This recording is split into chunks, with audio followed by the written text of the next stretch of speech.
மீனா வீட்டை விட்டு வந்ததுல சத்யா பயங்கர அப்செட்ல இருக்கான். ஆனா என்ன பிரச்சனைன்னு அவனுக்கு சரியா தெரியல.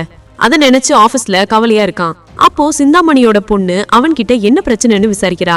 அதுக்கப்புறம் அவன் அவகிட்ட அக்காங்களை பத்தி பேசுறான். என்னோட மீனா அக்கா தான் என்ன வளர்த்தாங்க, இன்னொரு அக்காவையும் படிக்க வச்சாங்கன்னு பெருமையா சொல்லிட்டு இப்போ நடக்கிற பிரச்சனைய சொல்லுறான். உடனே சிந்தாமணியோட பொண்ணு அவங்க கிட்ட என்ன பிரச்சனைன்னு கேட்டுக்கிட்டே இருக்காதீங்க, கொஞ்சம் டைம் கொடுங்கன்னு அட்வைஸ் பண்ணுறா. மீனா பூ குடுக்கறதுக்காக பார்வதி வீட்டுக்கு வர்றா.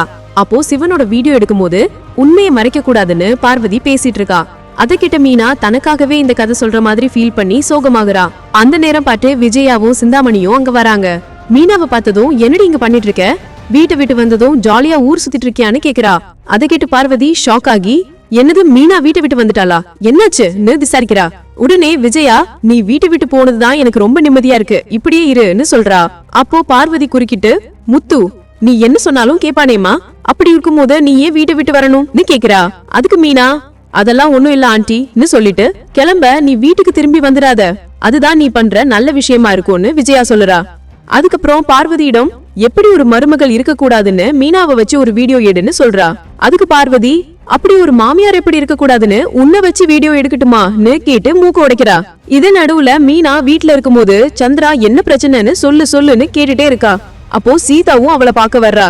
அதுக்கப்புறம் மீனாவை பாக்குறதுக்காக வர்ற ஸ்ருதி, நான் உங்களை ரொம்ப மிஸ் பண்றேன்னு சொல்றா.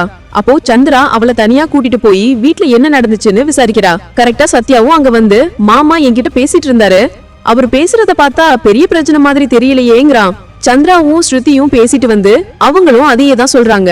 உடனே மீனா, எல்லாரும் என்ன தப்பு சொல்றீங்களா, அவர் மேல எந்த தப்பும் இல்லன்னு சொல்றீங்களான்னு கோபப்படுறா. அப்போ ஸ்ருதி, நான் ரவி கிட்ட சண்டை போட்டு வீட்டை விட்டு போனப்ப எனக்கு அட்வைஸ் பண்ணுவீங்க, நீங்க எவ்வளவு பிரச்சனை நடந்தாலும் அதை அந்த வீட்லயே வச்சு சமாளிக்கணும், யோசிச்சு பாருங்கன்னு சொல்லிட்டு அங்க இருந்து கிளம்புறா. அதுக்கப்புறம் சீதா வேலை பாக்குற ஹாஸ்பிட்டலுக்கு சிந்தாமணியோட பொண்ணுக்கு உடம்பு சரியில்லைன்னு சத்யா கூட்டிட்டு வர்றான். அவ டாக்டரை பார்க்க போனது சீதா யாருடா இதுன்னு விசாரிக்கிறா.